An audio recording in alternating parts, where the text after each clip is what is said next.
നേപ്പാളിലെ ദുരന്തമുഖത്ത് നിന്ന് കേൾക്കുന്ന വിവരങ്ങൾ ഓരോ മണിക്കൂറിലും വേദനിപ്പിക്കുന്നതാണ്, ആശങ്കയുയർത്തുന്നതാണ്. 538 ആളുകൾക്ക് ജീവൻ നഷ്ടമായെന്ന് ഔദ്യോഗികമായി പറയുമ്പോഴും 1000-ലധികം ആളുകൾ ഇപ്പോഴും കാണാമറയത്താണ്. 320 ഇന്ത്യക്കാരെ കുറിച്ച് ഇപ്പോഴും വിവരമില്ല. ഇതിനിടെ നേപ്പാളിൽ ഹിമതടാകത്തിന്റെ തടയണ തകർന്നതോടെ വീണ്ടും മിന്നൽ പ്രളയ മുന്നറിയിപ്പ് പുറപ്പെടുവിച്ചിരിക്കുകയാണ് അധികൃതർ.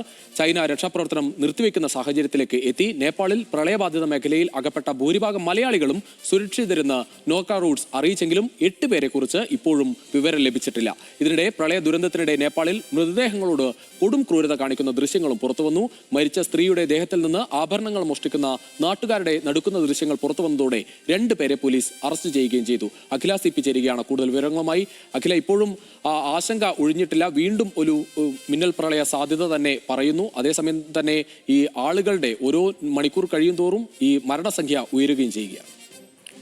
തീർച്ചയായും രുചീഷ്, വളരെ ആശങ്കയുണ്ടാക്കുന്ന വാർത്തകൾ തന്നെയാണ് നേപ്പാളിൽ നിന്ന് പുറത്തു വരുന്നത്. ഇന്നിപ്പോൾ ഇന്ത്യൻ വിദേശകാര്യ വക്താവായിട്ടുള്ള രൺധീർ ജയ്സ്വാൾ മാധ്യമങ്ങളെ കണ്ടിരുന്നു. അതിലാണ് ഇത്തരത്തിലുള്ള കണക്കുകൾ പുറത്തുവിട്ടത്. പ്രധാനമായും 500-ലധികം മരണങ്ങൾ ഇതുവരെ സ്ഥിരീകരിച്ചിട്ടുണ്ട്, ഔദ്യോഗികമായി സ്ഥിരീകരിച്ചിട്ടുണ്ട്. 547 മരണങ്ങൾ നേപ്പാളിലെ പ്രളയത്തിലുണ്ടായി എന്നുള്ളതാണ് സർക്കാർ വൃത്തങ്ങൾ വ്യക്തമാക്കുന്നത്. മാത്രമല്ല, ഇന്നിപ്പോൾ രൺധീർ ജയ്സ്വാൾ വ്യക്തമാക്കിയ ഒരു കാര്യം എന്ന് പറയുന്നത് 320 ഇന്ത്യക്കാരെ അവിടെ കാണാതായിട്ടുണ്ട്. അതായത് ഈ പറയുന്നത് പോലെ വിനോദസഞ്ചാരത്തിനോ തീർത്ഥാടനവുമായി ബന്ധപ്പെട്ട് പോയ 320 ഇന്ത്യക്കാരെ അവിടെ കാണാതായിട്ടുണ്ട്.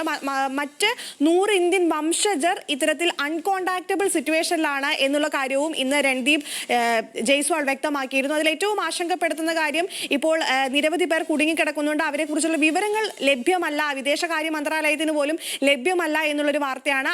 അതിനൊപ്പം തന്നെ 21 പേരെയും നാട്ടിലേക്ക് എത്തിക്കാനുള്ള ശ്രമവും നാട്ടിലെത്തിച്ചിട്ടുണ്ട്. തമിഴ്നാട്ടിൽ അവരെ ഒരു 21 പേരടങ്ങുന്ന സംഘത്തെയും എത്തിച്ചിട്ടുണ്ട് എന്നുള്ളതാണ് ഏറ്റവും ഒരു ആശ്വാസം നൽകുന്ന വാർത്ത. എന്തായാലും വളരെ ആശങ്കയുണ്ടാക്കുന്ന വാർത്തകൾ തന്നെയാണ് നേപ്പാളിൽ നിന്ന് പുറത്തു വരുന്നത്. ഈ പറഞ്ഞതുപോലെ ഈ സഹായങ്ങൾ വിവിധ രാജ്യങ്ങൾ, ഇന്ത്യ ഉൾപ്പെടെയുള്ള രാജ്യങ്ങൾ സഹായം എത്തിക്കാം എന്നുള്ളൊരു വാഗ്ദാനം നൽകിയിരുന്നു. പക്ഷേ ഏകോപനമില്ലായ്മ ഉണ്ടാകും എന്നുള്ളൊരു ആശങ്ക കാരണം സഹായങ്ങൾ, അതായത് ഇത്തരത്തിൽ ഹെലികോപ്റ്ററുകളോ സൈനികരെയോ എത്തിക്കേണ്ട, അതിനുള്ള സംവിധാനങ്ങൾ ഇപ്പോൾ നേപ്പാളിലുണ്ട്, സ്വന്തം രാജ്യത്തുണ്ട് എന്നുള്ളൊരു കാര്യമാണ് നേപ്പാൾ സർക്കാർ വൃത്തങ്ങൾ അറിയിച്ചിട്ടുള്ളത്. അതായത് അതുകൊണ്ട് തന്നെ ധനസഹായം ഉൾപ്പെടെയുള്ള സഹായങ്ങൾ നേപ്പാളിൽ എത്തിക്കാനായിരിക്കും ഇന്ത്യ ഉൾപ്പെടെയുള്ള രാജ്യങ്ങൾ ശ്രദ്ധ കേന്ദ്രീകരിക്കുക.